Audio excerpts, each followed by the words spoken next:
This is what hospitality and community is about.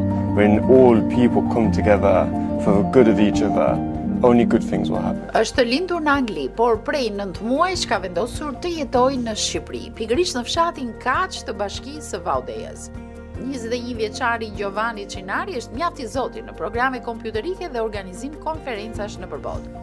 Por pavarësisht aftësive profesionale, ai zgjodhi vendin e të parëve, ndryshe nga shumë të rinj në Shqipëri të cilët orientimin e kanë drejt Anglisë. Po du me provu se e kam e këtë mundësi, ka ol e këtë brez me teknologjie që kam me dosh me punu për Shqipnijet, me punu me biznes në për Angli e Amerik, e më rëvon arjite e shtë, edhe kam thonë, mame e babe kanë bo shpijen, kanë kene mundësi, unë e di pak se shumë gjuhën e Shqipnis, edhe du me hecë me po. Zakonisht janë prindit ata që kthehen të parët dhe tërheqin edhe fëmijët, por në familjen e Giovannit ka ndodhur e kundërta. Prindrit ende nuk e kanë vendosur nëse duan ta lënë Anglinë.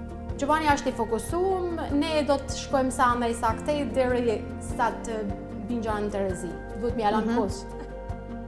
Ndiqni një histori frymëzuese për një të ri që për të jetuar zgjedh Shqipërinë para Anglisë. Të premten, datë 1 maj 2026, ora 21 në ekranin e TV1 Channel.